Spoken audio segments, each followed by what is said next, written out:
Thank you very much for coming. Start with a slide.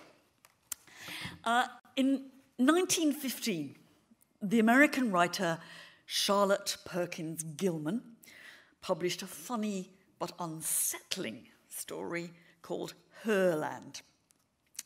And that title hints that it's a fantasy about a nation of women, and women only, that has existed for 2,000 years in some remote, still unexplored part of the globe.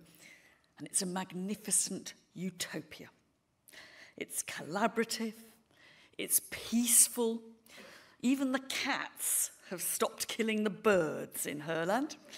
It's clean and tidy, it's brilliantly organised in absolutely everything, from its sustainable agriculture and delicious food to its social services and education.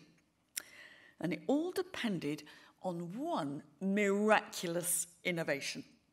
At the very beginning of its history, the founding mothers of Herland had somehow perfected the technique of parthenogenesis. Now, the practical details are left a bit unclear, I have to say, but the women somehow simply gave birth to baby girls with no intervention from men whatsoever.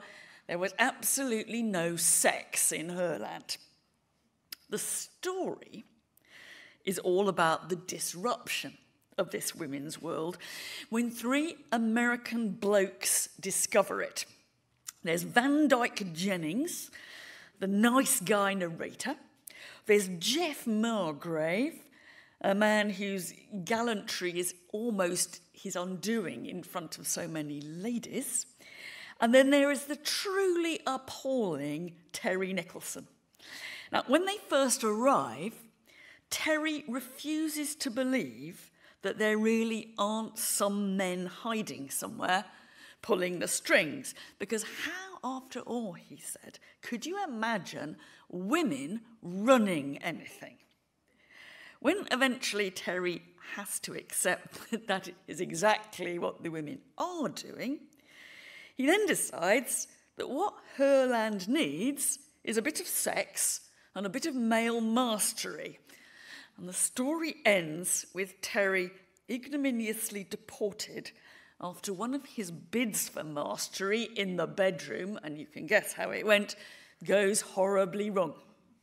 Now, there are all kinds of ironies in Perkins Gilman's tale.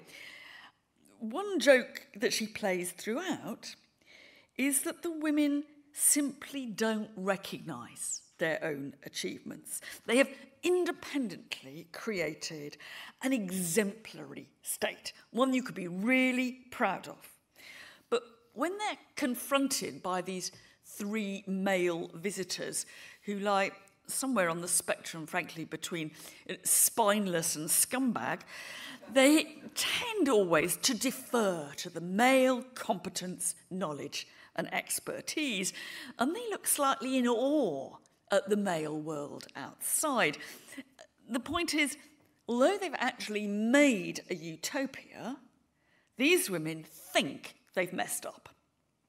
Now, I've started with Herland, and I'm going to come back to it at the end, because it nicely raises some of the topics that I've got on my agenda this evening, from imaginary communities of women doing things their way, to bigger questions of knowing how we recognise female power, and the sometimes funny and sometimes honestly frightening stories that we tell ourselves about female power, and indeed have told ourselves about it, in the West at least, for thousands of years.